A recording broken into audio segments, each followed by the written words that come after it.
Hi guys, welcome back to the channel. Today we are driving out of Kingston and we are on Washington Boulevard heading on to Mandela Highway. And Mandela Highway will take us out of Kingston. On the left you can see some police, probably setting up a speed trap. Okay, so this intersection now, if you turn left, you'd go onto Spanish Town Road. And that overhead bridge is traffic coming from Mandela going on to Spanish Town Road. Now, Mandela Highway is the busiest road in Jamaica. So you would think the intersection of that we just passed, Washington Boulevard, Spanish Town Road, and Mandela Highway, would be the busiest intersection in Jamaica. But it's not. The busiest intersection in Jamaica is the intersection of Spanish Town Road with Hagley Park Road. So, very interesting. Alright, as you can see, this is the busiest road in Jamaica, so it's naturally going to be one of the nicest roads in Jamaica. As you can see, it's a 6-lane superhighway, you could say. This is the kind of road you would see in the USA, in a first world country. Very nicely done. Government did an excellent job in fixing this road. Now, why is it the busiest road in Jamaica? If you are heading out of the city of Kingston to Portmore, Spanish Town, or to go to the north coast or south coast, this is the road you would take. Literally, this is the most popular route into and out of the city of Kingston. Now, the city of Kingston is different from the parish of Kingston. The city of Kingston includes the parish of Kingston and places in the parish of St. Andrew. So the city of Kingston has almost 1 million people. The parish of Kingston now is just downtown and Port Royal, which is about 100,000 people. So Jamaica has a population of 3 million, roughly, and a third of that population lives in the city of Kingston, which is the largest city in Jamaica. So naturally you're going to find when you're going into and out of the city, it's going to be very busy. On the left is the Fesco Gas Station, and that's now actually the busiest gas station in Jamaica. It's also the largest, has over 30 pumps. A new Fesco was recently opened on Beachwood Avenue in Kingston, and that gas station has about 20 pumps. So that gives you an idea of just how much bigger that one is.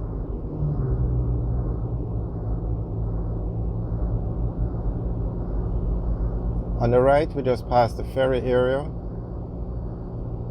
And you have the ferry police station over there and the ferry industrial complex.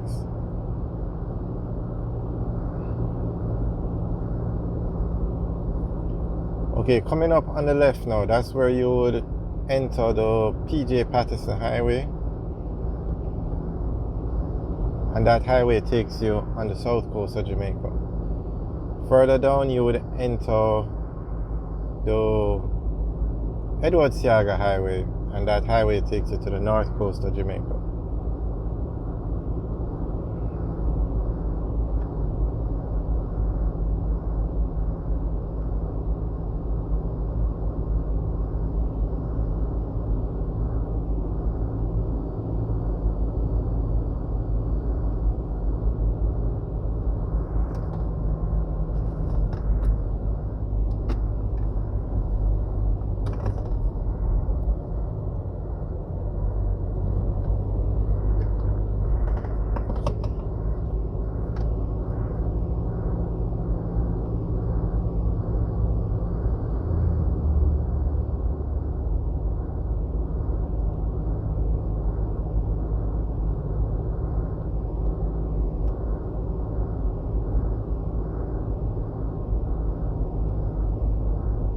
Okay, at this intersection now on the left, that is where you would access or enter Portmore.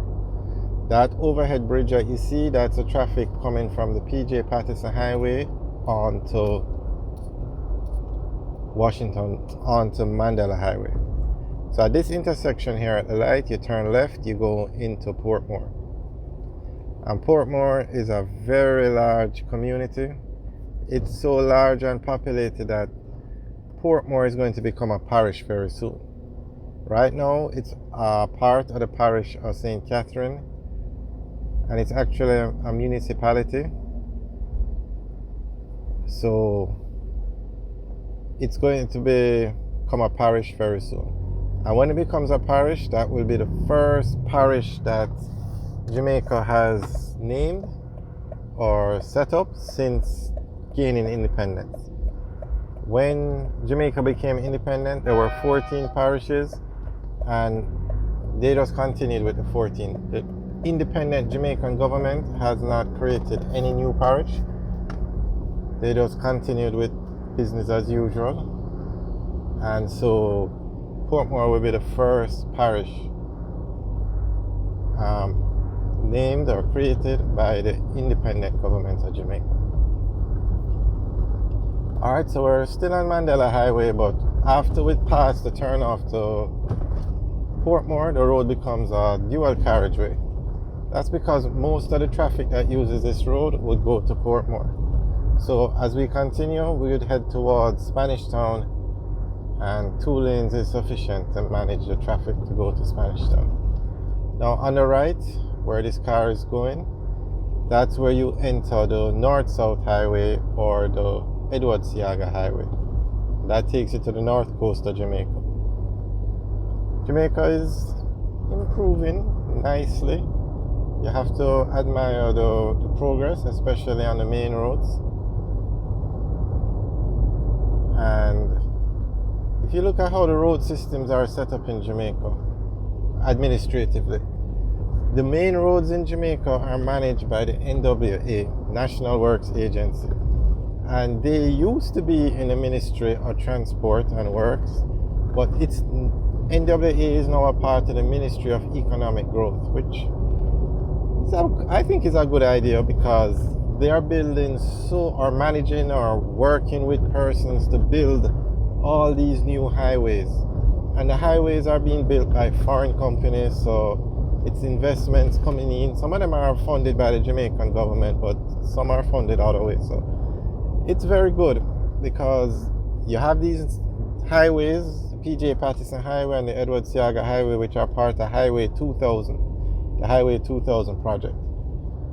Okay, let's just pause. On the left is White Marl, and you have the Wisinko factory over there, you have the Lasco factory, you have Best Dressed Chicken, you have Sherman-Williams. These are manufacturing companies, distribution companies. Look at the size of this warehouse.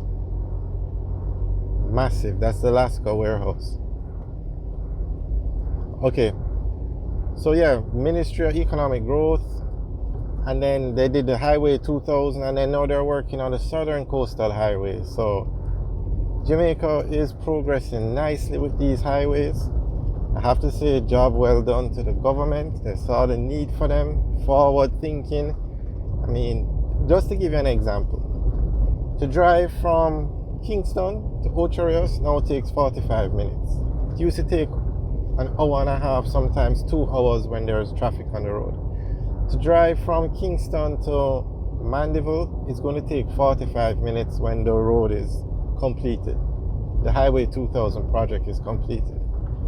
It used to take an hour, over an hour and a half, and so this kind of thing, when you have roads that you can access different parts of the country so easily, and we're talking about highways, and these highways are built by foreign companies, and you find that, I don't know if it's because they cost so much money, but they don't have potholes, they're maintained properly, so you don't have, like this road now has so many potholes. You don't have those problems with the highway. I think they build them a little different. They probably use different material, I don't know, but it really helps to open up the country and to get these areas. When you can access these areas so easily, it really helps. So the government has done an excellent job in building these highways, and as we speak now, the Southern Coastal Highway project is on the way, and that's to take you from Harbourview to Portland, a highway to cover that entire distance of the road, and also the highway from Maypen to Mandeville, which is part of Highway 2000. is also on the way. So this is the kind of development you need to build a nation, and the government is doing an excellent job with these main roads. And when we say government, we don't necessarily mean the government that's in power now. It's whichever government that was in power that when these highways were built. Our government in Jamaica stays in power for 5 years. Some of these highways start under one administration and finish under another. So we're not a political channel. I just wanted to point that out because we've gotten so many comments. When we say the government, we just mean whichever government is in power. It doesn't matter if it's A or B. Alright guys, thanks for watching. Remember to like, share and subscribe. Have a good day.